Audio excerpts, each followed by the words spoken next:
Audiolib présente 24 heures de la vie d'une femme de Stefan Zweig. Lu par Marie-Christine Barrault.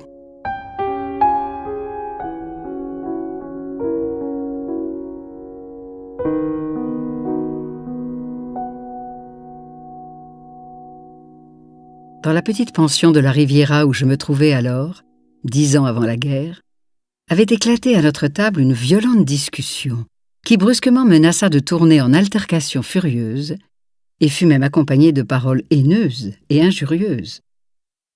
La plupart des gens n'ont qu'une imagination émoussée. Ceux qui ne les touchent pas directement en leur enfonçant comme un coin aigu en plein cerveau n'arrivent guère à les émouvoir. Mais si devant leurs yeux, à portée immédiate de leur sensibilité, se produit quelque chose même de peu d'importance, aussitôt bouillonne en eux une passion démesurée. Alors ils compensent, dans une certaine mesure, leur indifférence coutumière par une véhémence déplacée et exagérée. Ainsi en fut-il cette fois-là dans notre société de commensaux tout à fait bourgeois, qui d'habitude se livrait paisiblement à de small talks et à de petites plaisanteries sans profondeur, et qui le plus souvent, aussitôt après le repas, se dispersaient. Le couple conjugal des Allemands pour excursionner et faire de la photo, le Danois rondelé pour pratiquer l'art monotone de la pêche, la dame anglaise distinguée pour retourner à ses livres, les époux italiens pour faire des escapades à Monte-Carlo, et moi pour paresser sur une chaise du jardin ou pour travailler. Mais cette fois-ci, nous restâmes tous accrochés les uns aux autres dans cette discussion acharnée. Et si l'un de nous se levait brusquement, ce n'était pas comme d'habitude pour prendre poliment congé, mais dans un accès de brûlante irritation qui, comme je l'ai déjà indiqué, revêtait des formes presque furieuses. Il est vrai que l'événement qui avait excité à tel point notre petite société était assez singulier. La pension dans laquelle nous habitions tous les 7 se présentait bien de l'extérieur sous l'aspect d'une villa séparée. Ah, comme était merveilleuse la vue qu'on avait des fenêtres sur le littoral festonné de rochers. Mais en réalité, ce n'était qu'une dépendance moins chère du Grand Palace Hôtel, et directement reliée avec lui par le jardin, de sorte que nous, les pensionnaires d'à côté, nous vivions malgré tout en relation continuelle avec les clients du palace. Or, la veille, cet hôtel avait eu à enregistrer un parfait scandale. En effet, au train de midi, exactement de 12h20, je dois indiquer l'heure avec précision parce que c'est important, aussi bien pour cet épisode que pour le sujet de notre conversation si animée. Un jeune Français était arrivé et avait loué une chambre donnant sur la mer. Cela seul annonçait déjà une certaine aisance pécuniaire. Il se faisait agréablement remarquer, non seulement par son élégance discrète, mais surtout par sa beauté très grande et tout à fait sympathique. Au milieu d'un visage étroit de jeune fille, une moustache blonde et soyeuse caressait ses lèvres d'une chaude sensualité. Au-dessus de son front très blanc bouclaient des cheveux bruns et ondulés. Chaque regard de ses yeux doux était une caresse. Tout dans sa personne était tendre, flatteur, aimable, sans cependant rien d'artificiel ni de maniéré. De loin, à vrai dire, il rappelait d'abord un peu ces figures de cire de couleur rose et à la pose recherchée qui, une élégante canne à la main dans les vitrines des grands magasins de mode, incarnent l'idéal de la beauté masculine. Mais dès qu'on le regardait de plus près, toute impression de fatuité disparaissait. Car ici, fait si rare, l'amabilité était chose naturelle et faisait corps avec l'individu. Quand il passait, il saluait tout le monde d'une façon à la fois modeste et cordiale, et c'était un vrai plaisir de voir comment, à chaque occasion, sa grâce toujours prête se manifestait en toute liberté. Si une dame se rendait au vestiaire, il s'empressait d'aller lui chercher son manteau. Il avait pour chaque enfant un regard amical ou un mot de plaisanterie. Il était à la fois sociable et discret. Bref, il paraissait un de ces êtres privilégiés à qui le sentiment d'être agréable aux autres par un visage souriant et un charme juvénile donne une grâce nouvelle. Sa présence était comme un bienfait pour les hôtes du palace, la plupart âgés et de santé précaire. Et grâce à une démarche triomphante de jeunesse, à une allure vive et alerte, à cette fraîcheur qu'un naturel charmant donne si superbement à certains hommes, il avait conquis sans résistance la sympathie de tous. 2 heures après son arrivée, il jouait déjà au tennis avec les 2 filles du gros et cossu industriel lyonnais. Annette, âgée de 12 ans, et Blanche, qui en avait 13. Et leur mère, la fine, délicate et très réservée Madame Henriette, regardait en souriant doucement avec quelle coquetterie inconsciente les 2 fillettes, toutes novices, flirtaient avec le jeune étranger. Le soir, il nous regarda pendant 1 heure jouer aux échecs, en nous racontant entre-temps quelques gentilles anecdotes sans nous déranger du tout. Il se promena à plusieurs reprises assez longtemps sur la terrasse avec Madame Henriette, dont le mari, comme toujours, jouait au domino avec un ami d'affaires. Très tard encore, je le trouvais en conversation suspecte d'intimité avec la secrétaire de l'hôtel, dans l'ombre du bureau. Le lendemain matin, il accompagna à la pêche mon partenaire danois, montrant en cette matière des connaissances étonnantes. Ensuite, il s'entretint longuement de politique avec le fabricant de Lyon, ce en quoi également il se révéla un causeur agréable, car on entendait le large rire du gros homme couvrir le bruit de la mer. Après le déjeuner, il est absolument nécessaire pour l'intelligence de la situation que je rapporte avec exactitude toutes ces phases de son emploi du temps. Il passa encore 1 heure avec Madame Henriette, à prendre le café, tous deux, seuls, dans le jardin. Il rejoua au tennis avec ses filles et conversa dans le hall avec les époux allemands. À 6 heures, en allant poster une lettre, je le trouvai à la gare. Il vint au-devant de moi avec empressement et me raconta qu'il était obligé de s'excuser, car on l'avait subitement rappelé, mais qu'il reviendrait dans 2 jours. Effectivement, le soir, il ne se trouvait pas dans la salle à manger, mais c'était simplement sa personne qui manquait, car à toutes les tables, on parlait uniquement de lui et l'on vantait son caractère agréable et gai. Pendant la nuit, il pouvait être 11 heures, j'étais assis dans ma chambre en train de finir la lecture d'un livre, lorsque j'entendis tout à coup par la fenêtre ouverte des cris et des appels inquiets dans le jardin qui témoignaient d'une agitation certaine dans l'hôtel d'à côté. Plutôt par inquiétude que par curiosité, je descendis aussitôt et en 50 pas, je m'y rendis pour trouver les clients et le personnel dans un état de grand trouble et d'émotion. Madame Henriette, dont le mari, avec sa ponctualité coutumière, jouait au domino avec son ami de Namur, n'était pas rentrée de la promenade qu'elle faisait tous les soirs sur le front de mer, et l'on craignait un accident. Comme un taureau, cet homme corpulent, d'habitude si pesant, se précipitait continuellement vers le littoral, et quand sa voix altérée par l'émotion criait dans la nuit « Henriette! Henriette !» Ce son avait quelque chose d'aussi terrifiant et de primitif que le cri d'une bête gigantesque frappée à mort. Les serveurs et les boys se démenaient, montant et descendant les escaliers, on réveilla tous les clients et l'on téléphona à la gendarmerie. Mais au milieu de ce tumulte, le gros homme, son gilet déboutonné, titubait et marchait pesamment en sanglotant et en criant sans cesse dans la nuit d'une manière tout à fait insensée un seul nom, « Henriette! Henriette !» Sur ces entrefaites, les enfants s'étaient réveillés là-haut et en chemise de nuit, elles appelaient leur mère par la fenêtre. Alors le père courut à elle pour les tranquilliser. Puis se passa quelque chose de si effrayant qu'il est à peine possible de le raconter.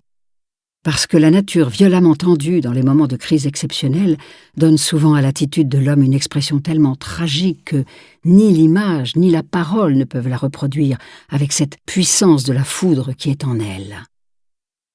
Soudain, le lourd et gros bonhomme descendit les marches de l'escalier en les faisant grincer. Et avec un visage tout changé, plein de lassitude et pourtant féroce. Il tenait une lettre à la main. « Rappelez tout le monde, dit-il d'une voix tout juste intelligible au chef du personnel. « Rappelez tout le monde, c'est inutile. Ma femme m'a abandonné. » Il y avait de la tenue dans cet homme frappé à mort, une tenue faite de tension surhumaine devant tous ces gens qui l'entouraient et qui se pressaient curieusement autour de lui pour le regarder et qui, brusquement, s'écartèrent, pleins de confusion, de honte et d'effroi. Il lui resta juste assez de force pour passer devant nous en chancelant, sans regarder personne, et pour éteindre la lumière dans le salon de lecture. Puis on entendit son corps lourd et massif s'écrouler d'un seul coup dans un fauteuil, et l'on perçut un sanglot sauvage et animal, comme seul peut en avoir un homme qui n'a encore jamais pleuré.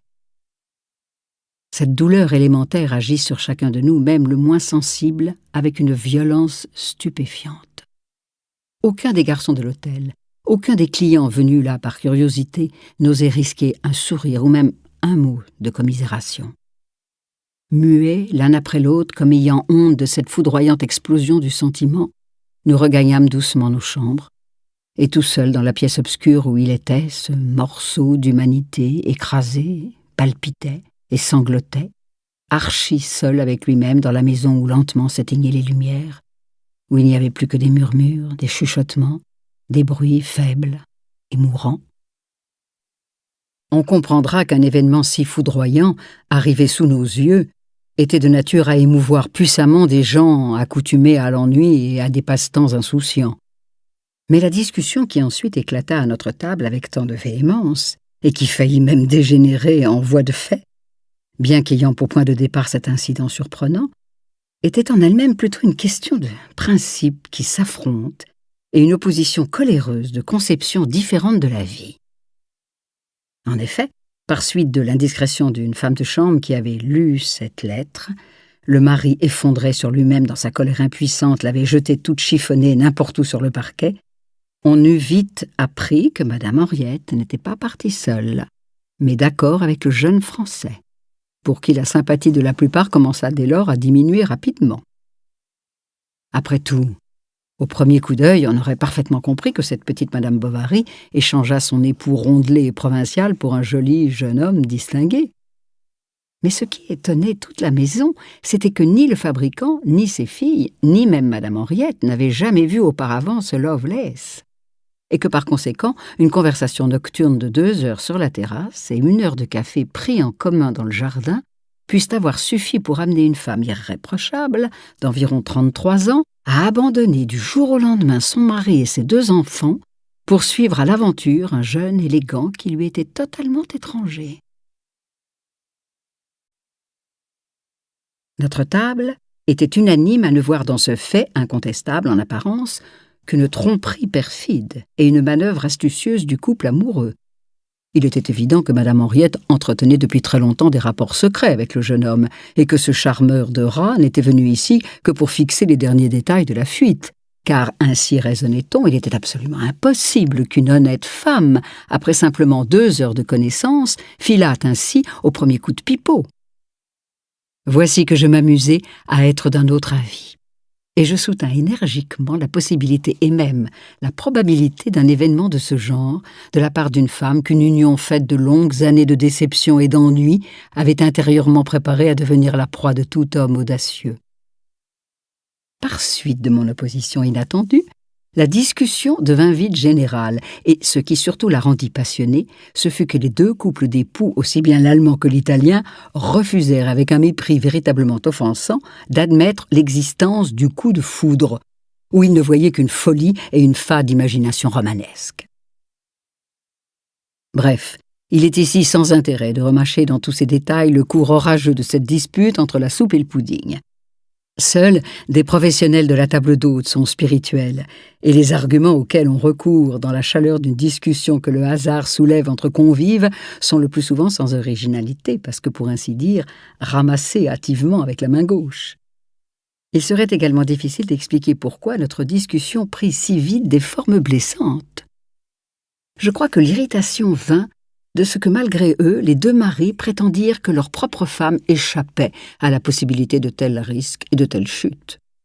Malheureusement, ils ne trouvèrent rien de meilleur à m'objecter que seul pouvait parler ainsi quelqu'un qui juge l'âme féminine d'après les conquêtes fortuites et trop faciles d'un célibataire. Cela commença à m'irriter. Et lorsqu'ensuite la dame allemande assaisonna cette leçon d'une moutarde sentencieuse en disant qu'il y avait d'une part des femmes dignes de ce nom, et d'autre part des natures de gourgandines, et que, selon elle, Madame Henriette devait être de celle-ci, je perdis tout à fait patience. À mon tour, je devins agressif. Je déclarai que cette négation du fait incontestable qu'une femme, à maintes heures de sa vie, peut être livrée à des puissances mystérieuses plus fortes que sa volonté et que son intelligence, dissimulait seulement la peur de notre propre instinct, la peur du démonisme de notre nature, et que beaucoup de personnes semblaient prendre plaisir à se croire plus fortes, plus morales et plus pures que les gens faciles à séduire. Pour ma part, je trouvais plus honnête qu'une femme suivit librement et passionnément son instinct, au lieu, comme c'est généralement le cas, de tromper son mari en fermant les yeux quand elle est dans ses bras. Ainsi m'exprimais-je à peu près. Et dans la conversation devenue crépitante, plus les autres attaquaient la pauvre Madame Henriette, plus je la défendais avec chaleur. À vrai dire, bien au-delà de ma conviction intime. Cette ardeur parut une provocation aux deux couples d'époux, et, quatuor peu harmonieux, ils me tombèrent dessus en bloc avec tant d'acharnement que le vieux Danois qui était assis, l'air jovial et le chronomètre à la main, comme l'arbitre dans un match de football, était obligé de temps en temps de frapper sur la table du revers osseux de ses doigts en guise d'avertissement, disant « Gentlemen, please !» Mais cela ne faisait d'effet que pour un moment. Par 3 fois déjà, l'un des deux messieurs s'était dressé violemment, le visage cramoisi, et sa femme avait eu beaucoup de peine à l'apaiser. Bref, une douzaine de minutes encore et notre discussion aurait fini par des coups. Si soudain, Mrs. C. n'avait pas, par des paroles lénitives, calmé, comme avec de l'huile balsamique, les vagues écumantes de la conversation. Mrs. C., la vieille dame anglaise aux cheveux blancs et pleine de distinction, était sans conteste la présidente d'honneur de notre table. Bien droite sur son siège, manifestant à l'égard de chacun une amabilité toujours égale, parlant peu et cependant extrêmement intéressante et agréable à entendre, son physique seul était déjà un bienfait pour les yeux. Un recueillement et un calme admirables rayonnaient de son être empreint d'une réserve aristocratique. Dans une certaine mesure, elle se tenait à distance de tous, bien qu'avec un tact très fin, elle sut avoir pour chacun des égards particuliers. Le plus souvent, elle s'asseyait au jardin avec des livres. Parfois, elle jouait au piano et ce n'était que rarement qu'on la voyait en société ou engagée dans une conversation animée. On la remarquait à peine et pourtant, elle avait sur nous une puissance singulière, car sitôt qu'elle fut intervenue pour la première fois dans notre discussion, nous éprouvâmes tous le pénible sentiment d'avoir parlé trop fort et sans nous contrôler. Mrs. C. avait profité de l'interruption désagréable qu'avait causée le monsieur allemand en se levant brusquement de sa place avant de se rasseoir, calmée. À l'improviste, elle leva ses yeux gris et clairs, me regarda un instant avec indécision pour réfléchir ensuite à la question avec la quasi-précision d'un expert. « Vous croyez donc, si je vous ai bien compris, que Madame Henriette, qu'une femme peut, sans l'avoir voulu, être précipitée dans une aventure soudaine ? Qu'il y a des actes qu'une telle femme aurait elle-même tenus pour impossibles 1 heure auparavant et dont elle ne saurait être rendue responsable ? » « Je le crois, absolument, madame. » « Ainsi donc, tout jugement moral serait complètement sans valeur et toute violation des lois de l'éthique justifiée ? Si vous admettez réellement que le crime passionnel, comme disent les Français, n'est pas un crime, pourquoi conserver des tribunaux ? Il ne faut pas beaucoup de bonne volonté, et vous avez une bonne volonté étonnante, ajouta-t-elle en souriant légèrement, pour découvrir dans chaque crime une passion, et grâce à cette passion, une excuse. Le ton clair et en même temps presque enjoué de ces paroles me fit un bien extraordinaire.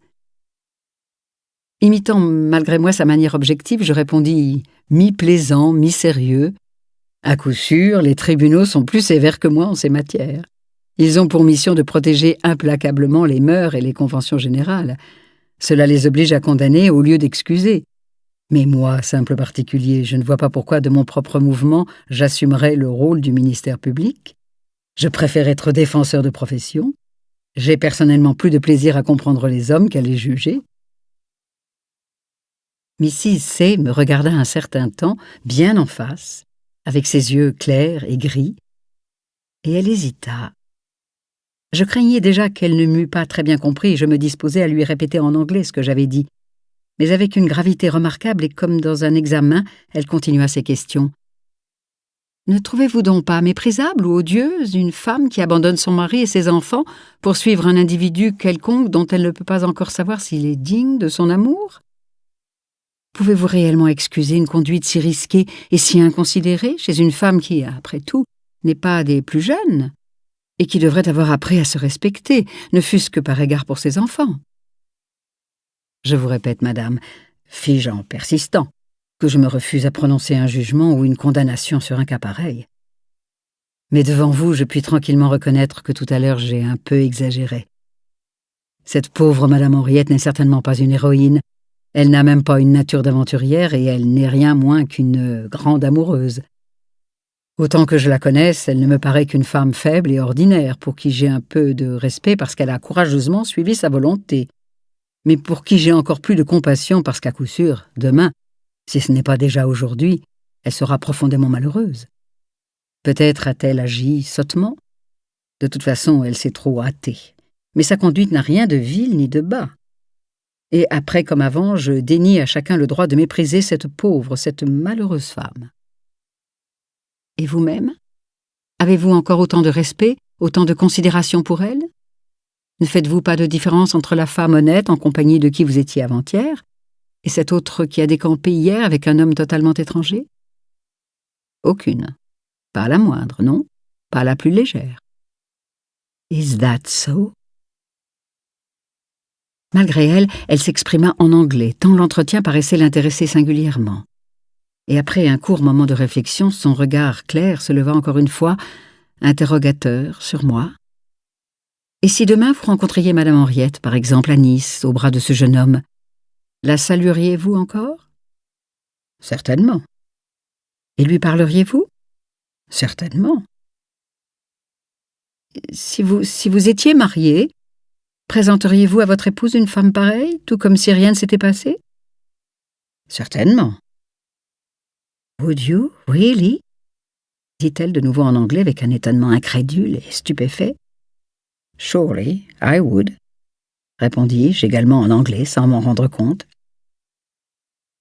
Mrs. C. se tut. Elle paraissait toujours plongée dans une intense réflexion. Et soudain, elle dit, tout en me dévisageant comme étonnée de son propre courage. I don't know if I would. Perhaps I might do it also. Et pleine de cette assurance indescriptible avec laquelle seuls les Anglais savent mettre fin à une conversation, d'une manière radicale et cependant sans grossière brusquerie, elle se leva et me tendit amicalement la main.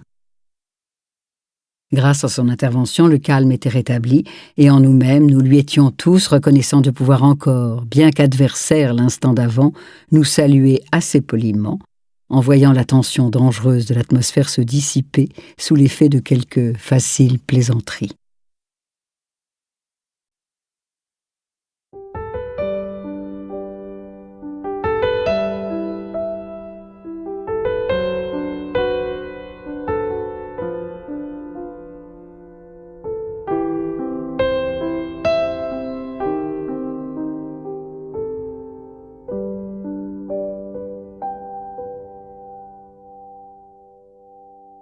Bien que notre discussion se fût terminée courtoisement, il n'en subsista pas moins, après cet acharnement et cette excitation, une légère froideur entre mes contradicteurs et moi.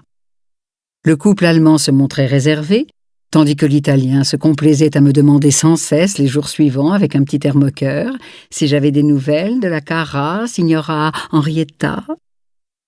Malgré l'urbanité apparente de nos manières, il y avait à notre table quelque chose d'irrévocablement détruit dans la loyauté et la franchise de nos rapports. La froideur ironique de mes anciens adversaires m'était rendue plus frappante par l'amabilité toute particulière que Mrs. C. me manifestait depuis cette discussion. Elle qui d'habitude était de la plus extrême discrétion et qui, en dehors des repas, ne se laissait presque jamais aller à une conversation avec ses compagnons de table, elle trouva alors plusieurs fois l'occasion de m'adresser la parole dans le jardin. Et je pourrais presque dire de m'honorer en me distinguant, car la noble réserve de ses manières conférait à un entretien particulier le caractère d'une faveur spéciale.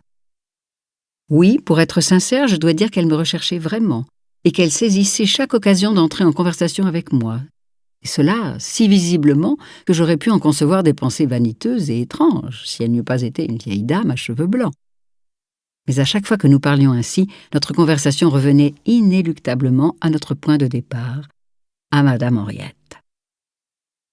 Mrs. C. paraissait prendre un plaisir secret à accuser de manque de sérieux et de tenue morale cette femme oublieuse de son devoir. Mais en même temps, elle paraissait se réjouir de la fidélité avec laquelle ma sympathie était restée du côté de cette femme fine et délicate, et de voir qu'à chaque fois rien ne pouvait m'amener à renier cette sympathie. Toujours elle orientait nos entretiens dans ce sens. Finalement, je ne savais plus que penser de cette insistance singulière et presque empreinte de spleen. Cela dura quelques jours, 5 ou 6, sans qu'une de ses paroles eût trahi la raison pour laquelle ce sujet de conversation avait pris pour elle une certaine importance. Mais j'en acquis la certitude lorsqu'au cours d'une promenade, je lui dis par hasard que mon séjour ici touchait à sa fin et que je pensais m'en aller le surlendemain. Alors son visage d'ordinaire si paisible prit soudain une expression étrangement tendue, et sur ses yeux gris de mer passa comme l'ombre d'un nuage. « Quel dommage! J'aurais encore tant de choses à discuter avec vous, dit-elle. » Et dès ce moment, une certaine agitation, une certaine inquiétude indiqua que tout en parlant, elle songeait à quelque chose d'autre, qui l'occupait vivement et qui la détournait de notre entretien. Puis cet état d'absence sembla la gêner elle-même, car après un silence, soudain, elle me tendit brusquement la main en déclarant « Je vois que je ne puis pas exprimer clairement ce que je voudrais vous dire. Je préfère vous écrire. » Et d'un pas plus rapide que celui que j'étais habituée à lui voir, elle se dirigea vers l'hôtel. Effectivement, le soir, peu de temps avant le dîner, je trouvai dans ma chambre une lettre d'une écriture énergique et franche, bien à elle. Malheureusement, j'ai fait montre d'une certaine insouciance concernant la correspondance reçue dans mes années de jeunesse, si bien que je ne puis pas reproduire le texte même de sa lettre. Je dois me contenter d'en indiquer à peu près la teneur, où elle me demandait si elle pouvait se permettre de me raconter un épisode de sa vie. Cet événement, écrivait-elle, était si ancien qu'il ne faisait pour ainsi dire plus partie de sa vie actuelle, et du fait que je partais dès le surlendemain, il lui devenait plus facile de parler d'une chose qui depuis plus de 20 ans l'avait occupée et tourmentée intérieurement. Si donc un tel entretien ne m'était pas important, elle me priait de lui accorder 1 heure. Cette lettre, dont je n'esquisse ici que le contenu, me fascina extraordinairement. Son anglais à lui seul lui donnait un haut degré de clarté et de fermeté. Néanmoins, il ne me fut pas aisé de trouver une réponse, et je déchirai 3 brouillons avant de lui répondre. « C'est pour moi un honneur que vous m'accordiez tant de confiance, et je vous promets de répondre sincèrement, au cas où vous me le demanderiez. Naturellement, il va sans dire que vous restez libre de ce que vous voudrez me confier, mais ce que vous me raconterez, racontez-le à vous et à moi avec une entière vérité. Je vous prie de croire que je considère votre confiance comme une exceptionnelle marque d'estime. » Le soir même, mon billet passa dans sa chambre et le lendemain matin, je trouvai cette réponse. « Vous avez parfaitement raison. La vérité à demi ne vaut rien, il la faut toujours entière. Je rassemblerai toutes mes forces pour ne rien dissimuler vis-à-vis de moi-même ou de vous. Venez après dîner dans ma chambre. À 67 ans, je n'ai à craindre aucune fausse interprétation. Car dans le jardin ou dans le voisinage des gens, je ne puis parler. Croyez-moi, il ne m'a pas été facile de me décider. » Avant la fin de la journée, nous nous vîmes encore à table et nous conversâmes gentiment de choses indifférentes. Mais dans le jardin déjà, me rencontrant, elle m'évita avec une confusion visible, et ce fut pour moi pénible et touchant à la fois de voir cette vieille dame aux cheveux blancs s'enfuir devant moi, craintive comme une jeune fille, dans une allée de pins parasols. Le soir, à l'heure convenue, je frappai à sa porte. Elle s'ouvrit aussitôt. La chambre était plongée dans une certaine pénombre. Seule une petite lampe sur la table jetait un cône de lumière jaune dans la pièce où régnait déjà une obscurité crépusculaire. Sans aucun embarras, Mrs. C. vint à moi, m'offrit un fauteuil et s'assit en face de moi. Chacun de ses mouvements, je le sentais bien, était étudié. Mais il y eut une pause, manifestement involontaire, celle qui précède une résolution difficile, pause qui dura longtemps, très longtemps, et que je n'osais pas rompre en prenant la parole parce que je sentais qu'ici une volonté forte luttait énergiquement contre une forte résistance. Du salon au-dessous montaient, parfois en tourbillonnant, les sons affaiblis et décousus d'une valse, et j'écoutais avec une grande tension d'esprit comme pour ôter à ce silence un peu de son oppression. Elle aussi semblait être désagréablement affectée par la dureté antinaturelle de ce silence, car soudain elle se ramassa comme pour s'élancer, et elle commença. « Il n'y a que la première parole qui coûte. Je me suis préparée depuis déjà 2 jours à être tout à fait claire et véridique. J'espère que j'y réussirai. Peut-être ne comprenez-vous pas encore pourquoi je vous raconte tout cela, à vous qui m'êtes étranger, Mais il ne se passe pas une journée, à peine 1 heure, sans que je pense à cet événement. Et vous pouvez en croire la vieille femme que je suis. Si je vous dis qu'il est intolérable de rester le regard fixé sa vie durant sur un seul point de son existence, sur un seul jour, car tout ce que je vais vous raconter occupe une période de seulement 24 heures, sur 67 ans. Et je me suis moi-même souvent dit jusqu'au délire, quelle importance si on a eu un moment de folie, un seul. Mais on ne peut pas se débarrasser de ce que nous appelons, d'une expression très incertaine, la conscience. Et lorsque je vous ai entendu examiner si objectivement le cas Henriette, j'ai pensé que peut-être cette façon absurde de me tourner vers le passé et cette incessante accusation de moi-même par moi-même prendrait fin si je pouvais me décider à parler librement devant quelqu'un de ce jour unique dans ma vie. Si au lieu d'être de religion anglicane, j'étais catholique, il y a longtemps que la confession m'aurait fourni l'occasion de me délivrer de ce secret. Mais cette consolation nous est refusée. Et c'est pourquoi je fais aujourd'hui cette étrange tentative de m'absoudre moi-même en vous prenant pour confident. Je sais que tout cela est très singulier, mais vous avez accepté sans hésiter ma proposition. Je vous en remercie. Donc je vous ai déjà dit que je voudrais vous raconter un seul jour de ma vie. Le reste me semble sans importance et ennuyeux pour tout autre que moi. Jusqu'à mes 42 ans, il ne m'arriva rien que de tout à fait ordinaire. Mes parents étaient de riches landlords en Écosse. Nous possédions de grandes fabriques et de grandes fermes. Nous vivions à la manière de la noblesse de notre pays, la plus grande partie de l'année dans nos terres et à Londres pendant la saison. À 18 ans, je fis dans une société la connaissance de mon mari. C'était le second fils de la notoire famille des Eyre, et il avait servi dans l'armée des Indes pendant 10 ans. Nous nous mariâmes sans tarder, et nous menions la vie sans souci de notre classe sociale. 3 mois à Londres, 3 mois dans nos terres, et le reste du temps d'hôtel en hôtel, en Italie, en Espagne et en France. Jamais l'ombre la plus légère n'a troublé notre mariage. Les 2 fils qui nous naquirent sont aujourd'hui des hommes faits. J'avais 40 ans lorsque mon mari mourut subitement. Il avait rapporté de ces années passées sous les tropiques une maladie du foie. Je le perdis au bout de 2 atroces semaines. Mon fils aîné avait déjà commencé sa carrière, le plus jeune était au collège. Ainsi, du jour au lendemain, j'étais devenue complètement seule, et cette solitude était pour moi, habituée à une communauté affectueuse, un tourment terrible. Il me paraissait impossible de rester un jour de plus dans la maison déserte, dont chaque objet me rappelait la perte tragique de mon mari bien-aimé. Aussi, je résolus de voyager beaucoup pendant les années à venir, tant que mes fils ne seraient pas mariés. Au fond, depuis ce moment-là, je considérais ma vie comme sans but et complètement inutile. L'homme avec qui j'avais partagé pendant 23 ans chaque heure et chaque pensée était mort. Mes enfants n'avaient pas besoin de moi, je craignais de troubler leur jeunesse par mon humeur sombre et ma mélancolie. Quant à moi-même, je ne voulais et ne désirais plus rien. J'allais d'abord à Paris, parcourant dans mon désœuvrement les magasins et les musées, mais la ville et les choses, tout me restait étranger. Et j'évitais les gens parce que je ne supportais pas les regards de compassion polis qu'ils jetaient sur mes vêtements de deuil. Il me serait impossible de raconter aujourd'hui comment passèrent ces mois de vagabondage morne et sans éclaircie. Je sais seulement que me hantait toujours le désir de mourir.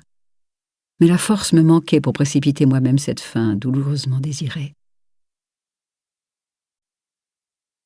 La seconde année de mon veuvage, c'est-à-dire dans la 42e année de ma vie, au cours de cette fuite inavouée devant l'existence désormais sans intérêt pour moi, et pour essayer de tuer le temps, je m'étais rendue au mois de mars à Monte-Carlo. À parler sincèrement, c'était par ennui, pour échapper à ce vide torturant de l'âme qui met en nous comme une nausée et qui voudrait tout au moins trouver une diversion dans de petits excitants extérieurs. Moins ma sensibilité était vive en elle-même, plus je ressentais le besoin de me jeter là où le tourbillon de la vie est le plus rapide. Quelqu'un qui n'éprouve plus rien ne vit plus que par les nerfs, à travers l'agitation passionnée des autres, comme au théâtre ou dans la musique. C'est pourquoi j'allais souvent au casino. C'était pour moi une excitation que de voir passer sur la figure d'autrui des vagues de bonheur ou d'accablement, tandis qu'en moi, c'était une affreuse marée basse. En outre, mon mari, sans être léger, aimait assez fréquenter les salles de jeu. Et c'est avec une sorte de piété spontanée que je continuais d'être fidèle à ses anciennes habitudes. C'est là que commencèrent ces 24 heures qui furent plus émouvantes que tout le jeu du monde, qui bouleversèrent mon destin pour des années. À midi, j'avais déjeuné avec la duchesse de M, une parente de ma famille. Après le dîner, je ne me sentis pas encore assez lasse pour aller me coucher. Alors j'entrai dans la salle de jeu, flânant d'une table à l'autre, sans jouer moi-même, et regardant d'une façon spéciale les partenaires rassemblés là par le hasard.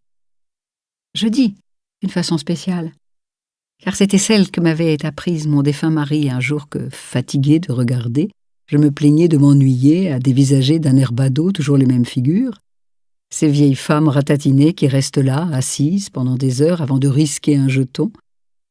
Ces professionnels astucieux et ces cocottes du jeu de cartes, toute cette société équivoque venue des quatre coins de l'horizon et qui, comme vous le savez, est bien moins pittoresque et romantique que la peinture qu'on en fait toujours dans ces misérables romans où on la représente comme la fleur de l'élégance et comme l'aristocratie de l'Europe.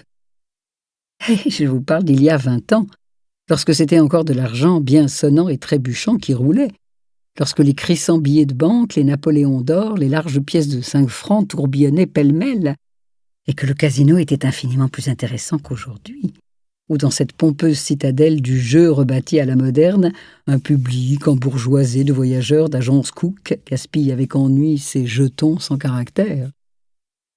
Cependant, à cette époque déjà, je ne trouvais que très peu de charme à cette monotonie de visages indifférents, jusqu'à ce qu'un jour, mon mari, dont la chiromancie, l'interprétation des lignes de la main était la passion particulière, m'indiqua une façon toute spéciale de regarder. Effectivement, beaucoup plus intéressante, beaucoup plus excitante et captivante que de rester là, plantée avec indolence. Elle consistait à ne jamais regarder un visage, mais uniquement le rectangle de la table, et à cet endroit, seulement les mains des joueurs. Rien que leurs mouvements propres. Je ne sais pas si par hasard vous-même vous avez un jour simplement contemplé les tables vertes. Rien que le rectangle vert au milieu duquel la boule vacille de numéro en numéro tel un homme ivre, et où à l'intérieur des cases quadrangulaires, des bouts tourbillonnants de papier, des pièces rondes d'argent et d'or tombent comme une semence, qu'ensuite le râteau du croupier moissonne d'un coup tranchant comme une faucille, ou bien pousse comme une gerbe vers le gagnant. La seule chose qui varie dans cette perspective, ce sont les mains. Toutes ces mains claires, agitées ou en attente autour de la table verte. Toutes ont l'air d'être aux aguets, au bord de l'antre toujours différent d'une manche, mais chacune ressemblant à un fauve prêt à bondir. Chacune ayant sa forme et sa couleur, les unes nues, les autres armées de bagues et de chaînes cliquetantes, les unes poilues comme des bêtes sauvages, les autres flexibles et luisantes comme des anguilles, mais toutes nerveuses et vibrantes d'une immense impatience. Malgré moi, je pensais chaque fois à un champ de course où, au départ, les chevaux excités sont contenus avec peine pour qu'ils ne s'élancent pas avant le bon moment. C'est exactement de la même manière qu'elles frémissent, se soulèvent et se cabrent. Elles révèlent tout par leur façon d'attendre, de saisir et de s'arrêter.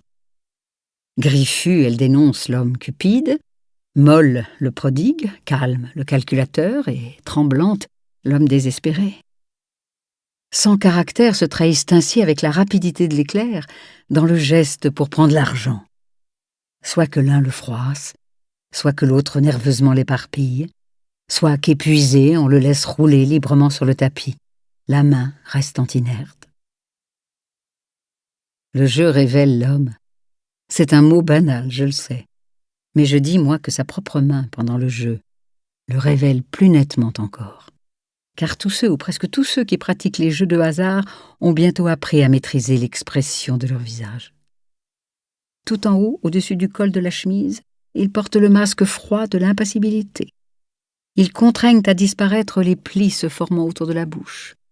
Ils relèguent leurs émotions entre leurs dents serrées. Ils dérobent à leurs propres yeux le reflet de leur inquiétude. Ils donnent à leur visage un aspect lisse, plein d'une indifférence artificielle, qui cherche à paraître de la distinction. Mais précisément parce que toute leur attention se concentre convulsivement sur ce travail de dissimulation de ce qu'il y a de plus visible dans leur personne, c'est-à-dire leur figure, ils oublient leurs mains. Ils oublient qu'il y a des gens qui observent uniquement ces mains et qui devinent, grâce à elles, tout ce que s'efforce de cacher là-haut la lèvre aux plis souriants et les regards feignant l'indifférence. La main, elle, trahit sans pudeur ce qu'ils ont de plus secret.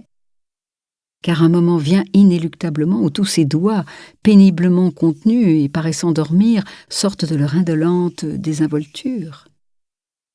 À la seconde décisive où la boule de la roulette tombe dans son alvéole et où l'on crie le numéro gagnant, alors, à cette seconde, chacune de ces 100 ou de ces 500 mains fait involontairement un mouvement tout personnel, tout individuel, imposé par l'instinct primitif. Et quand on est habitué à observer cette sorte d'arène des mains comme moi, initiée depuis longtemps grâce à cette fantaisie de mon mari, on trouve plus passionnante que le théâtre ou la musique cette brusque façon, sans cesse différente, sans cesse imprévue, dont des tempéraments toujours nouveaux se démasquent. Je ne peux pas vous décrire en détail les milliers d'attitudes qu'il y a dans les mains pendant le jeu. Les unes bêtes sauvages aux doigts poilus et crochus qui agrippent l'argent à la façon d'une araignée, les autres nerveuses, tremblantes, aux ongles pâles, osant à peine le toucher, les autres nobles ou vilaines, brutales ou timides, astucieuses ou quasi balbutiantes. Mais chacune a sa manière d'être particulière, car chacune de ces paires de mains exprime une vie différente, à l'exception de celles de 4 ou 5 croupiers. Celles-ci sont de véritables machines, avec leur précision objective, professionnelle, complètement neutre, par opposition à la vie exaltée des précédentes. Elles fonctionnent comme les branches au claquement d'acier d'un tourniquet de compteur.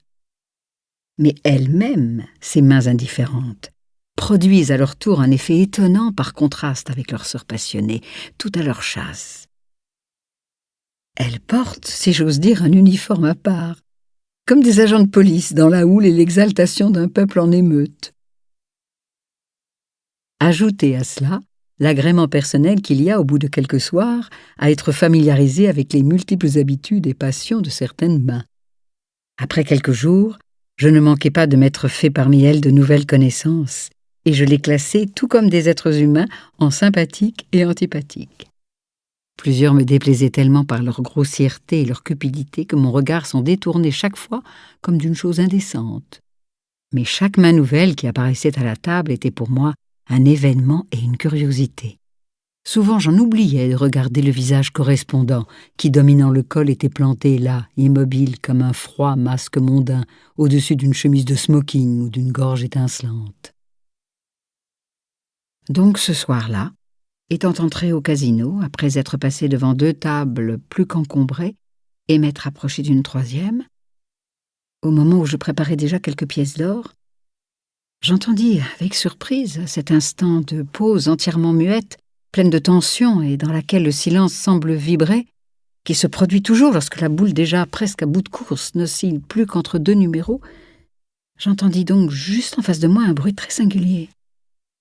Un craquement et un claquement comme provenant d'articulations qui se brisent. Malgré moi, je regardais étonné de l'autre côté du tapis, et je vis là, vraiment j'en fus effrayée, 2 mains comme je n'en avais encore jamais vues. Une main droite et une main gauche qui étaient accrochées l'une à l'autre comme des animaux en train de se mordre, et qui s'affrontaient d'une manière si farouche et si convulsive que les articulations des phalanges craquaient avec le bruit sec d'une noix que l'on casse. C'étaient des mains d'une beauté très rare, extraordinairement longues, extraordinairement minces et pourtant traversées de muscles très rigides, des mains très blanches avec, au bout des ongles pâles, nacrés et délicatement arrondis. Eh bien, je les ai regardées toute la soirée. Oui, regardées avec une surprise toujours renouvelée, ces mains extraordinaires, vraiment uniques. Mais ce qui d'abord me surprit d'une manière si terrifiante, c'était leur fièvre, leur expression follement passionnée, cette façon convulsive de s'étreindre et de lutter entre elles. Ici, je le compris tout de suite, c'était un homme débordant de force qui concentrait toute sa passion dans les extrémités de ses doigts, pour qu'elle ne fît pas exploser son être tout entier. Et maintenant, à la seconde où la boule tomba dans le trou avec un bruit sec et mat et où le croupier cria le numéro, à cette seconde, les 2 mains se séparèrent soudain l'une de l'autre comme 2 animaux frappés à mort par une même balle. Elles retombèrent toutes les 2 véritablement mortes et non pas seulement épuisées. Elles retombèrent avec une expression si accusée d'abattement et de désillusion comme foudroyées et à bout de course. que mes paroles sont impuissantes à le décrire, car jamais auparavant et jamais plus depuis lors, je n'ai vu des mains si éloquentes, où chaque muscle était comme une bouche et où la passion s'exprimait, tangible, presque par tous les pores. Pendant un moment, elles restèrent étendues toutes les deux sur le tapis vert, telles des méduses échouées sur le rivage, aplaties et mortes. Puis l'une d'elles, la droite, se mit péniblement à relever la pointe de ses doigts. Elle trembla, elle se replia, tourna sur elle-même, hésita, décrivit un cercle, et finalement saisit avec nervosité un jeton qu'elle fit rouler d'un air perplexe, entre l'extrémité du pouce et celle de l'index, comme une petite roue. Et soudain, cette main s'arqua comme une panthère faisant le gros dos, et elle lança, ou plutôt elle cracha presque, le jeton de 100 francs qu'elle tenait au milieu du carreau noir. Tout de suite, comme sur un signal, l'agitation s'empara aussi de la main gauche qui était restée inerte. Elle se réveilla, glissa, rampa, même pour ainsi dire, vers sa sœur toute tremblante, que son geste semblait avoir fatiguée, et toutes deux étaient maintenant frémissantes, l'une à côté de l'autre. Toutes deux, pareilles à des dents qui, dans le frisson de la fièvre, claquent légèrement l'une contre l'autre, tapotaient la table, sans bruit, de leur jointure. Non, jamais, jamais encore je n'avais vu des mains ayant une expression si extraordinairement parlante, une forme d'agitation et de tension si spasmodique. Sous cette grande voûte, tout le reste, le murmure qui remplissait les salons, les cris bruyants des croupiers, le va-et-vient des gens et celui de la boule elle-même qui, maintenant, lancée de haut, bondissait comme une possédée dans sa cage ronde au parquet luisant, toute cette multiplicité d'impressions s'enchevêtrant et se succédant pêle-mêle et obsédant les nerfs avec violence, tout cela me paraissait brusquement mort et immobile, à côté de ces deux mains frémissantes, haletantes, comme essoufflées, en attente, grelottantes et frissonnantes, à côté de ces deux mains inouïes, qui me fascinaient quasiment et accaparaient toute mon attention. Mais enfin, je ne pus y résister davantage. Il me fallait voir l'homme, voir la figure à qui appartenaient ces mains magiques. Et anxieusement, oui, avec une anxiété véritable, car ces mains me faisaient peur. Mon regard glissa lentement le long des manches et jusqu'aux épaules étroites, et de nouveau j'eus un sursaut de frayeur, car cette figure parlait la même langue effrénée et fantastiquement surexcitée que les mains. Elle en avait à la fois la même expression d'acharnement terrible et la même beauté délicate et presque féminine.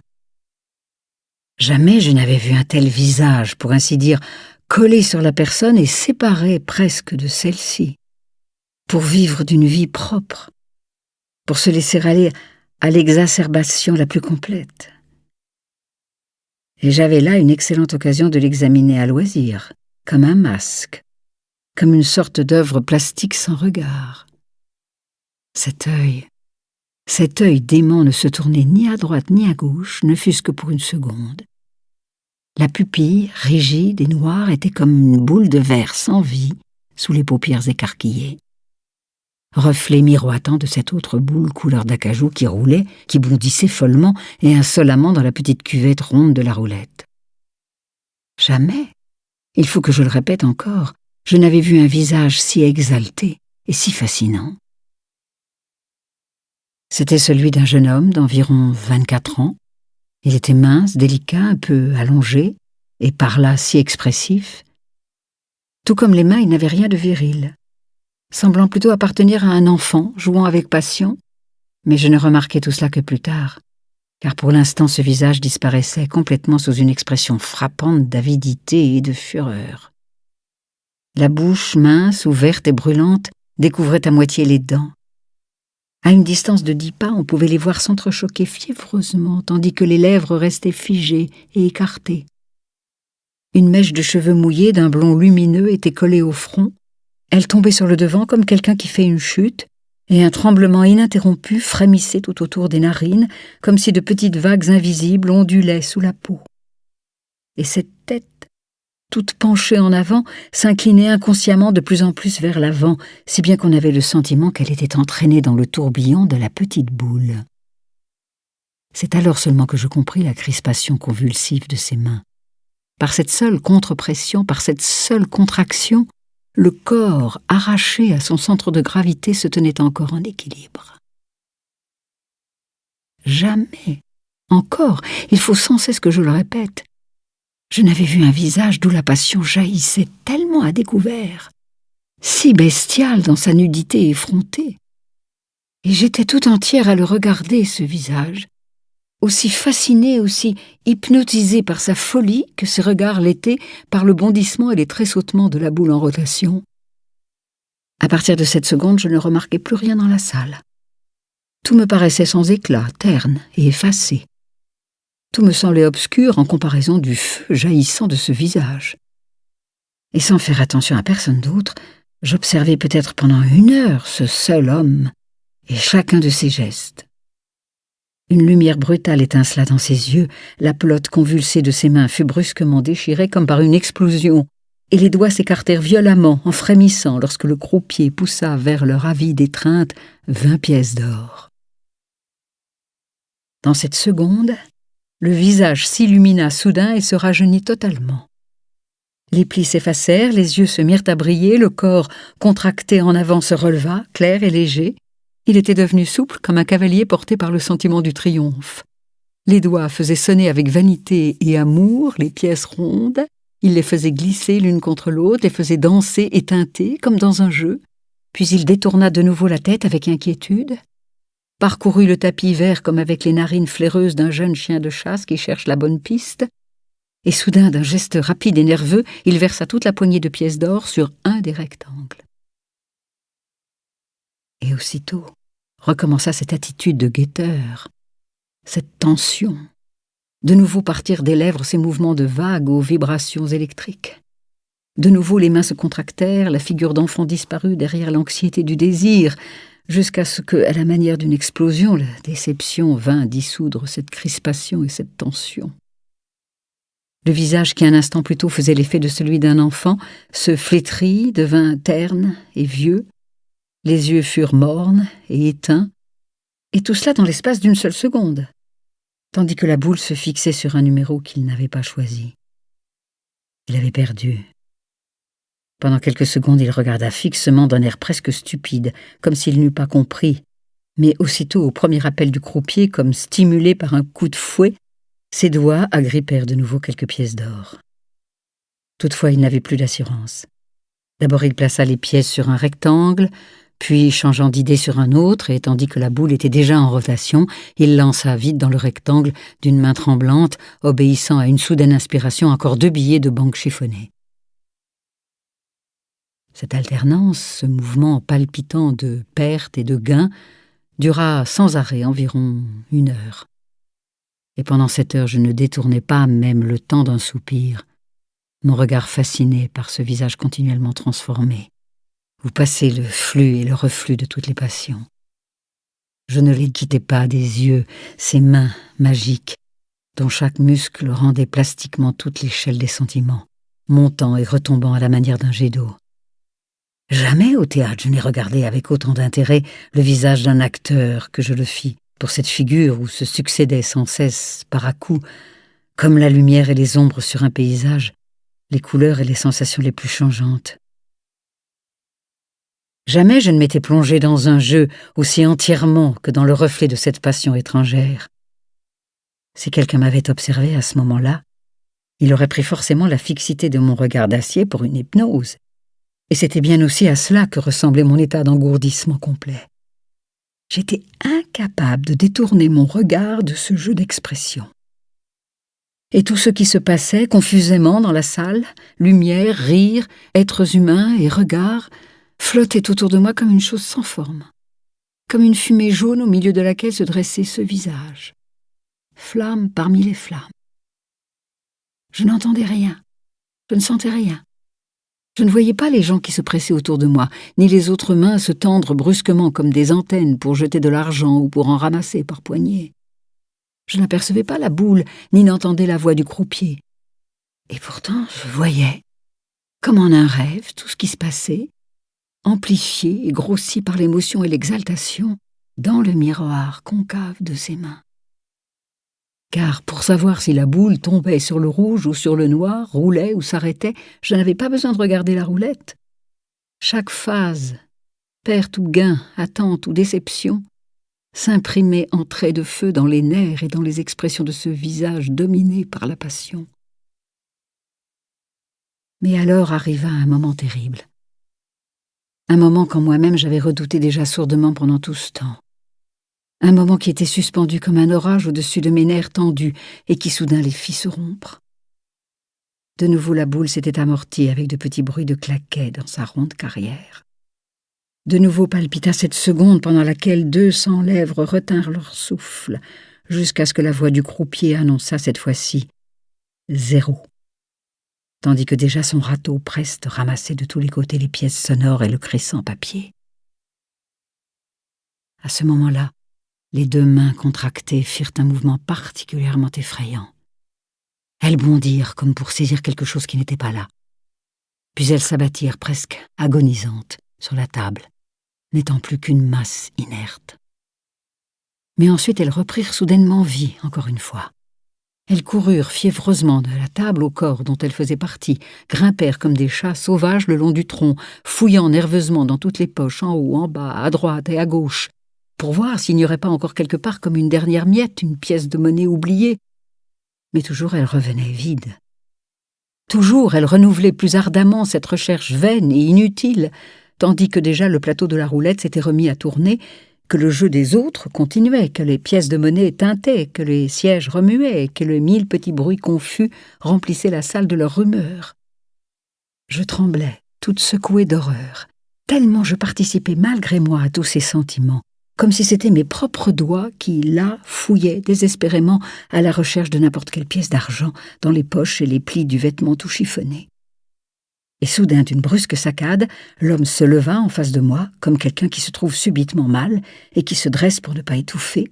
Derrière lui, la chaise roula sur le sol avec un bruit sec, mais sans même le remarquer, sans faire attention aux voisins qui, étonnés et inquiets, s'écartaient de cet homme chancelant, il s'éloigna de la table, d'un pas lourd. À cet aspect, je fus comme pétrifié, car je compris aussitôt où allait cet homme. À la mort. Quelqu'un qui se levait de cette façon ne retournait certainement pas dans un hôtel, dans un cabaret, chez une femme, dans un compartiment de chemin de fer, dans n'importe quelle situation de la vie, mais il se précipitait tout droit dans le néant. Même la personne la plus insensible de cette salle d'enfer aurait reconnu forcément que cet individu n'avait plus aucun appui, ni chez lui, ni dans une banque, ni chez des parents, qu'il avait joué ici son dernier argent et sa vie même, et que maintenant, de ce pas trébuchant, il s'en allait ailleurs, n'importe où, mais à coup sûr, hors de l'existence.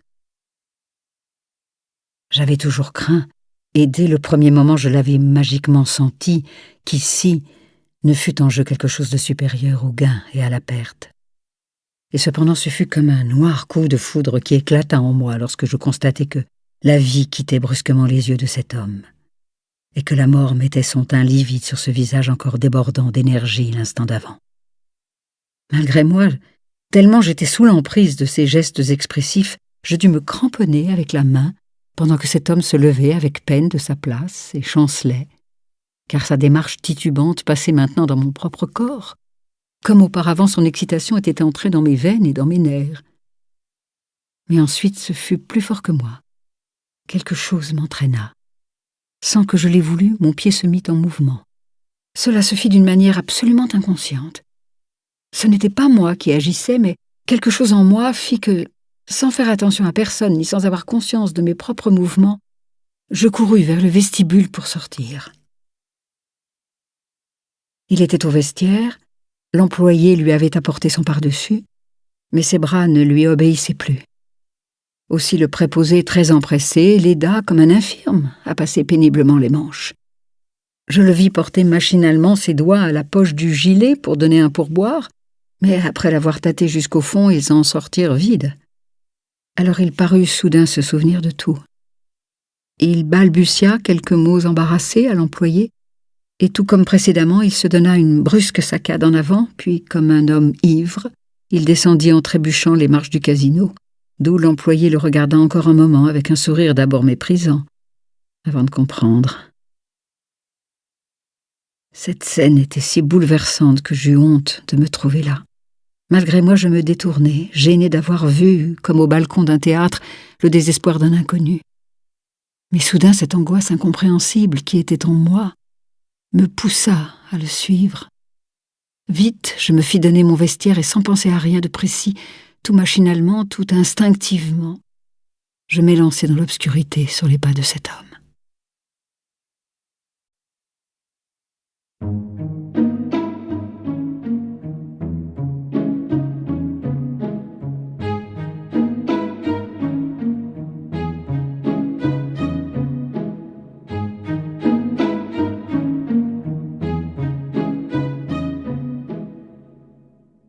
Mrs. C. interrompit un instant son récit.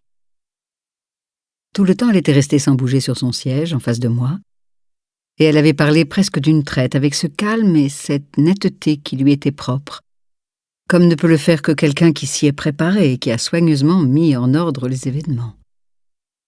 C'était la première fois qu'elle s'arrêtait. Elle hésita et, soudain, abandonnant son récit, elle s'adressa directement à moi. « J'ai promis, devant moi-même et devant vous, » commença-t-elle, un peu inquiète, « de vous raconter avec une sincérité absolue tout ce qui s'est passé. Mais, à mon tour, je dois exiger que vous ayez complètement foi dans ma sincérité et que vous n'attribuiez pas à ma manière d'agir des motifs cachés dont, aujourd'hui, peut-être je ne rougirai pas, mais qui, dans ce cas-là, seraient une supposition entièrement fausse. Je dois donc souligner que lorsque je suivis précipitamment dans la rue ce joueur accablé, je n'étais par exemple nullement amoureuse de ce garçon. Je ne pensais nullement à lui comme à un homme. Et de fait, moi qui étais alors une femme de plus de 40 ans, je n'ai jamais plus, après la mort de mon mari, jeté un seul regard sur un homme. C'était pour moi une chose définitivement révolue. Je vous le dis expressément, et il faut que je vous le dise, parce qu'autrement, toute la suite vous serait inintelligible dans son horreur. En vérité, il me serait difficile, d'autre part, de qualifier avec précision le sentiment qui alors m'entraîna si irrésistiblement à la suite de ce malheureux. Il y avait de la curiosité, mais surtout une peur terrible, ou pour mieux dire, la peur de quelque chose de terrible que j'avais senti dès la première seconde planer, invisible comme un nuage autour de ce jeune homme. Mais on ne peut ni analyser ni disséquer de telles impressions. Surtout parce qu'elles se produisent enchevêtrées l'une dans l'autre avec trop de violence, de rapidité et de spontanéité. Il est probable que je ne faisais là pas autre chose que le geste absolument instinctif que l'on fait pour secourir et retenir un enfant qui dans la rue va se jeter sous les roues d'une automobile. Sinon, comment expliquerait-on que des gens qui eux-mêmes ne savent pas nager s'élancent du haut d'un pont au secours de quelqu'un qui se noie? C'est simplement une puissance magique qui les entraîne, une volonté qui les pousse à se jeter à l'eau avant qu'ils aient le temps de réfléchir à la témérité insensée de leur entreprise. Et c'est exactement ainsi, sans aucune pensée, sans réflexion, et tout inconsciemment qu'alors j'ai suivi ce malheureux, de la salle de jeu jusqu'à la sortie, et de la sortie jusque sur la terrasse.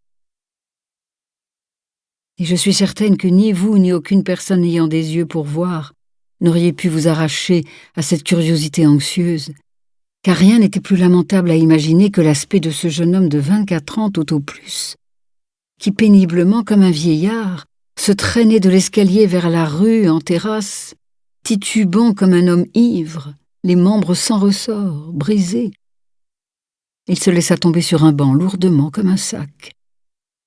De nouveau, ce mouvement me fit sentir, en frissonnant, que cet homme était à bout de tout. Seul tombe ainsi un mort, ou bien quelqu'un en qui il n'y a plus un muscle de vivant. La tête penchée de travers, retombée par-dessus le dossier du banc, les bras pendaient, inertes et sans forme, vers le sol. Dans la demi-obscurité des lanternes, à la flamme vacillante, chaque passant aurait pensé à un fusillé. Et c'est ainsi. Je ne puis pas m'expliquer comment cette vision se forma soudain en moi, mais soudain, elle fut là, très concrète, avec une réalité horrible et terrifiante. C'est ainsi, sous l'aspect d'un fusillé, que je le vis devant moi en cette seconde. Et j'avais la certitude aveugle qu'il portait un revolver dans sa poche, et que le lendemain on trouverait ce corps étendu sur ce banc ou sur un autre, sans vie et inondé de sang. Car la façon dont il s'était laissé aller était celle d'une pierre qui tombe dans un gouffre, et qui ne s'arrête pas avant d'en avoir atteint le fond. Jamais je n'ai vu un geste physique exprimer autant de lassitude et de désespoir. Et maintenant, imaginez ma situation. Je me trouvais à 20 ou 30 pas derrière le banc où était assis cet homme immobile et effondré sur lui-même. Je ne savais que faire. Poussé d'une part par la volonté de le secourir, et d'autre part retenu par la timidité d'adresser dans la rue la parole à un inconnu. Peur qui nous est inculquée par l'éducation et la tradition. Les becs de gaz mettaient leurs flammes opaques et vacillantes dans le ciel nuageux. Les passants très rares se hâtaient, car il allait être minuit, et j'étais donc presque toute seule dans le jardin public avec cet homme à l'aspect de suicidé. 5 fois, 10 fois, j'avais déjà réuni toutes mes forces, et j'étais allée vers lui, mais toujours la pudeur me ramenait en arrière. Ou peut-être cet instinct, ce pressentiment profond qui nous indique que ceux qui tombent entraînent souvent dans leur chute ceux qui se portent à leur secours. Au milieu de ce flottement, je sentais moi-même clairement la folie et le ridicule de la situation. Cependant, je ne pouvais ni parler, ni m'en aller, ni faire quoi que ce fût, ni le quitter. Et j'espère que vous me croirez si je vous dis que je restais ainsi sur cette terrasse, allant et venant sans savoir quelle décision prendre, peut-être pendant une heure interminable, tandis que de leurs 1000 et 1000 petits battements, les vagues de la mer invisible grignotaient le temps. Tellement me bouleversait et me pénétrait cette image de l'anéantissement complet d'un être humain. Mais malgré tout, je ne trouvais pas le courage de parler ni d'agir. Et je serais restée encore la moitié de la nuit à attendre de la sorte, à moins que peut-être un égoïsme plus intelligent m'eût finalement amené à rentrer chez moi. Oui, je crois même que j'étais déjà décidée à abandonner à son sort ce paquet de misère, quand quelque chose de plus fort que moi triompha de mon irrésolution. En effet, il se mit à pleuvoir.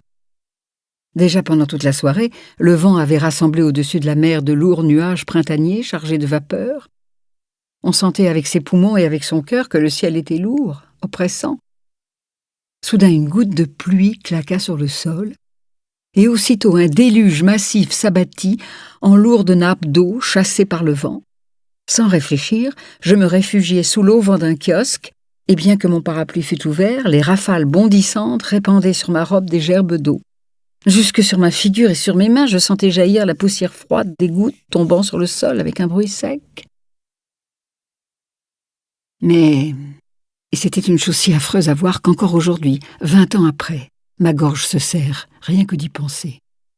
Malgré ce déluge torrentiel, le malheureux garçon restait immobile sur son banc, sans bouger, loin du monde. L'eau coulait et ruisselait par toutes les gouttières. On entendait du côté de la ville le bruit grondant des voitures. À droite et à gauche, des gens au manteau relevé partaient en courant. Tout ce qui était vivant se faisait petit, s'enfuyait craintivement, cherchant un refuge. Partout chez l'homme et chez la bête, on sentait la peur de l'élément déchaîné. Seul, ce noir peloton humain, là, sur son banc, ne bougeait pas d'un pouce. Je vous ai déjà dit que cet homme possédait le pouvoir magique d'exprimer ses sentiments par le mouvement et par le geste. Mais rien sur terre n'aurait pu rendre ce désespoir, cet abandon absolu de sa personne, cette mort vivante, d'une manière aussi saisissante que cette immobilité. Cette façon de rester assis, là, inerte et insensible, sous la pluie battante. Cette lassitude trop grande pour se lever et faire les quelques pas nécessaires afin de se mettre sous un abri quelconque. Cette indifférence suprême à l'égard de sa propre existence.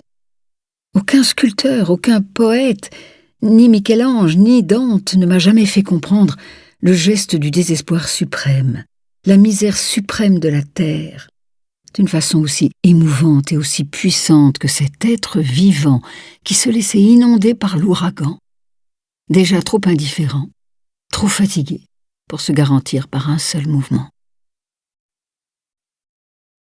Ce fut plus fort que moi. Je ne pus agir autrement. D'un bond, je passai sous les baguettes cinglantes de la pluie et je secouai sur son banc ce paquet humain tout ruisselant d'eau. « Venez !» Je le saisis par le bras. Une chose indéfinissable me regarda fixement et avec peine. Une espèce de mouvement sembla vouloir se développer lentement en lui, mais il ne comprenait pas. « Venez !» Je tirai encore la manche toute mouillée, déjà presque en colère cette fois. Alors il se leva lentement, sans volonté et chancelant. « Que voulez-vous » demanda-t-il. À cela, je ne trouvai aucune réponse, car je ne savais pas moi-même où aller avec lui. Ce que je cherchais, c'était uniquement à l'arracher à cette froide averse, à cette indifférence insensée et suicidaire qui le faisait rester là dans le plus profond désespoir. Je ne lâchai pas son bras. Je continuai à le tirer, loque humaine sans volonté, jusqu'au kiosque dont le toit en auvent le protégerait au moins dans une certaine mesure contre les attaques furieuses de l'élément liquide que le vent fouettait sauvagement. En dehors de cela, je ne savais rien. Je ne voulais rien. Je n'avais pensé d'abord qu'à une chose, mettre cet homme sous un abri, dans un endroit sec. Et ainsi nous étions là, tous deux, l'un à côté de l'autre, dans ce petit espace abrité, ayant derrière nous la paroi fermée du kiosque et au-dessus de nous seulement le toit protecteur, qui était trop petit, et sous lequel la pluie inlassable pénétrait perfidement pour nous envoyer sans cesse, par de soudaines rafales, sur les vêtements et au visage, des lambeaux épars de froid liquide. La situation devenait intenable. Je ne pouvais tout de même pas rester plus longtemps à côté de cet inconnu tout ruisselant. Et d'autre part, impossible, après l'avoir traîné ici avec moi, de le laisser tout bonnement sans lui dire une parole. Il fallait absolument faire quelque chose. Peu à peu, j'arrivai à une idée claire et nette. Le mieux, pensai-je, c'est de le conduire chez lui dans une voiture et de rentrer chez moi. Demain, il saura bien se débrouiller. Et ainsi, je demandai à cet homme immobile près de moi et qui regardait fixement dans la nuit furibonde. « Où habitez-vous » ? « Je n'habite nulle part. Je suis venu de Nice ce soir même. On ne peut pas aller chez moi. » Je ne compris pas immédiatement la dernière phrase. Ce n'est que plus tard que je compris que cet homme me prenait pour une de ces cocottes qui rôdent en grand nombre la nuit autour du casino parce qu'elles espèrent soutirer quelque argent à des joueurs heureux ou des hommes pris d'ivresse. Après tout, qu'aurait-il pu penser d'autre, puisque maintenant encore, en vous racontant la chose, je sens toute l'invraisemblance, tout le fantastique de ma situation. Quelle autre idée aurait-il pu se faire de moi, puisque la manière dont je l'avais arraché à son banc et entraîné sans aucune hésitation n'était vraiment pas celle d'une dame? Mais cette pensée ne me vint pas d'abord. Ce n'est que plus tard, trop tard déjà, que j'eus peu à peu conscience de l'affreuse méprise qu'il commettait à mon sujet. Car autrement je n'aurais jamais prononcé les paroles suivantes, qui ne pouvaient que fortifier son erreur. Je lui dis en effet « Eh bien, on prendra une chambre dans un hôtel. Vous ne pouvez pas rester ici. Il faut maintenant que vous vous mettiez à l'abri quelque part. » Mais aussitôt je m'aperçus de sa très pénible erreur, car sans se tourner vers moi, il se contenta de dire avec une certaine ironie « Non, je n'ai pas besoin de chambre, je n'ai plus besoin de rien. Ne te donne aucune peine, il n'y a rien à tirer de moi. Tu es mal tombé. Je n'ai pas d'argent. » Cela fut dit encore d'un ton effrayant, avec une indifférence impressionnante. Et son attitude, cette façon molle de s'appuyer à la paroi du kiosque, de la part d'un être ruisselant, trempé jusqu'aux os et l'âme épuisée, m'affecta au point que je ne trouvai pas le temps de me sentir mesquinement et sottement offensé. Mon seul sentiment, le même depuis le début, depuis que je l'avais vu sortir en chancelant de la salle, et que pendant cette heure inimaginable, j'avais éprouvé continuellement, était qu'ici, un être humain, jeune, plein de vie, de souffle, était sur le point de mourir, et que je devais le sauver. Je me rapprochai. « Ne vous inquiétez pas pour l'argent, et venez. Vous ne pouvez pas rester ici. Je vous trouverai bien un abri, ne vous inquiétez de rien. Vous n'avez qu'à venir. » Sa tête fit un mouvement, et tandis que la pluie tambourinait sourdement autour de nous et que l'averse jetait à nos pieds son eau clapotante, je sentis qu'au milieu de l'obscurité, il s'efforçait pour la première fois d'apercevoir mon visage. Son corps aussi paraissait se réveiller lentement de sa léthargie. « Eh bien, comme tu voudras, » dit-il en acceptant. « Tout m'est égal. Après tout, pourquoi pas? Partons. » J'ouvris mon parapluie. Il vint à côté de moi et passa son bras sous le mien. Cette familiarité soudaine me fut très désagréable. Même elle m'effraya, je fus saisie d'épouvante jusqu'au fond de mon cœur. Mais je n'eus pas le courage de le lui interdire. Car si maintenant je le repoussais, il retombait dans l'abîme et tout ce que j'avais fait jusqu'ici était vain. Nous avançâmes de quelques pas dans la direction du casino. Alors seulement je me rendis compte que je ne savais que faire de lui. Le mieux me parut être, après une rapide réflexion, de le conduire dans un hôtel, de lui glisser alors de l'argent dans la main pour qu'il pût payer sa chambre, et le lendemain rentrer chez lui. Je ne pensais pas plus loin. Et comme des fiacres passaient à ce moment-là devant le casino, j'en appelai un, où nous montâmes. Lorsque le cocher demanda où aller, je ne sus d'abord que répondre, mais songeant soudain que cet homme trempé jusqu'aux os et tout ruisselant qui était à côté de moi ne serait admis dans aucun des bons hôtels, et d'autre part, en femme sans expérience que j'étais, ne pensant nullement à la possibilité d'une équivoque, je me contentai de dire au cocher « Dans un petit hôtel, n'importe lequel ». Le cocher, indifférent, inondé de pluie, fit partir les chevaux. L'inconnu, assis près de moi, restait muet. Les roues clapotaient et la pluie cinglait violemment les vitres. Dans ce carré d'espace obscur, sans lumière, semblable à un cercueil, il me semblait accompagner un cadavre. J'essayais de réfléchir, de trouver une parole pour atténuer la singularité et l'horreur de cette promiscuité silencieuse, mais rien ne me venait à l'esprit. Au bout de quelques minutes, la voiture s'arrêta. Je descendis la première et je payai le cocher, tandis que l'autre, tout somnolent, refermait la portière. Nous étions maintenant devant la porte d'un petit hôtel que je ne connaissais pas. Au-dessus de nous, une marquise de verre mettait sa petite voûte protectrice contre la pluie qui, autour de nous, avec une affreuse monotonie, déchirait la nuit impénétrable. L'inconnu, cédant à la pesanteur, s'était malgré lui appuyé au mur. De son chapeau trempé, de ses vêtements chiffonnés, l'eau tombait comme d'une gouttière. Il était là, comme un noyé que l'on a repêché et qui a encore l'esprit tout engourdi, et autour de l'endroit précis où il s'appuyait, l'eau, en s'égouttant, formait un ruisselet. Mais il ne faisait pas le moindre effort pour l'éviter, pour secouer son chapeau d'où sans cesse des gouttes coulaient sur son front et sur son visage. Il était là, complètement impassible, et je ne saurais vous dire combien je me sentais émue par cet effondrement. Mais maintenant, il fallait agir. Je fouillai dans mon sac. « Voici 100 francs, dis-je. Vous allez prendre une chambre, et demain matin vous rentrerez à Nice. » Il me regarda, étonné.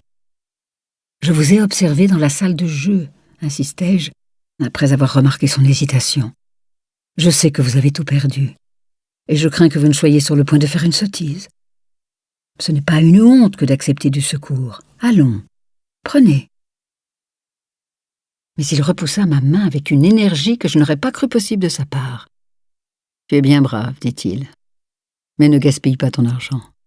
Il n'y a plus rien à faire pour moi. Il est tout à fait indifférent que je dorme ou non cette nuit. Demain ce sera la fin de tout, il n'y a plus rien à faire. »« Non, il faut que vous le preniez, insistai-je. Demain vous penserez autrement. Maintenant, entrez à l'hôtel et dormez un bon coup. La nuit porte conseil, tout sera différent quand il fera jour. » Néanmoins, comme je lui tendais de nouveau l'argent, il me repoussa presque avec violence. « Inutile, répéta-t-il d'une voix sourde, cela ne sert à rien. Il vaut mieux que la chose se passe dehors que de tacher de sang la chambre de ces gens-là. 100 francs ne peuvent pas m'aider, ni 1000 non plus. Avec les quelques francs qui me resteraient, je reviendrai demain au casino. Et je n'en partirai que quand j'aurai tout perdu. Pourquoi recommencer? J'en ai assez. » Vous ne pouvez pas mesurer l'impression que faisait au fond de mon âme cette voix sourde. Mais représentez-vous la situation. À 2 pas de vous est un être humain, jeune, brillant, plein de vie, de santé. Et l'on sait que si l'on ne met pas en jeu toutes ses forces, dans 2 heures, cette fleur de jeunesse qui pense, qui parle et qui respire ne sera plus qu'un cadavre. Alors je fus prise d'une sorte de colère, du désir furieux de triompher de cette résistance insensée. Je saisis son bras. Assez de sottises comme cela. Vous allez entrer dans l'hôtel et prendre une chambre. Demain matin, je viendrai vous chercher et je vous conduirai à la gare. Et il faut que vous partiez d'ici.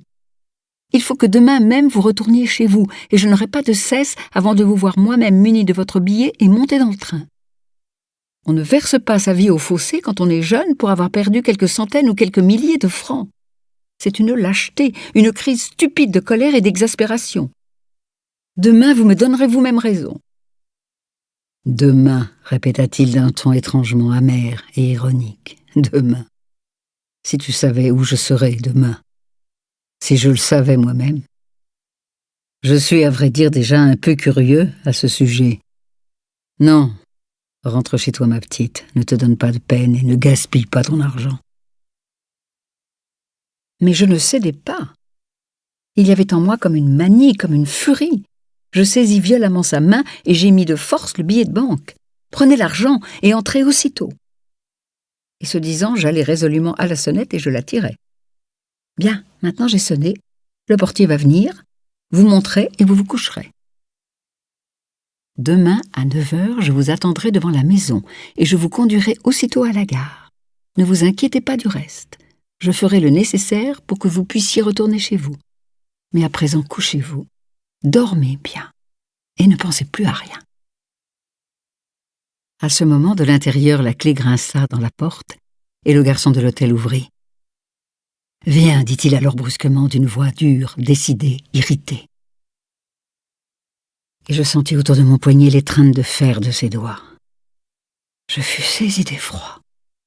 Je fus tellement effrayée, tellement paralysée, comme frappée par la foudre, que je n'eus plus ma tête à moi.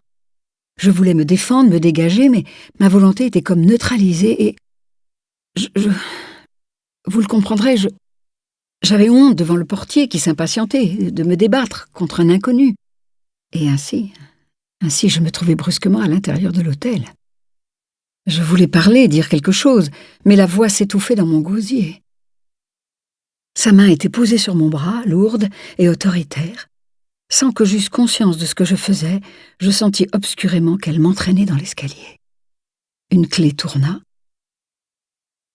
et soudain je me retrouvai seule avec cet inconnu, dans une chambre inconnue, dans un hôtel quelconque, dont aujourd'hui encore, je ne sais pas le nom.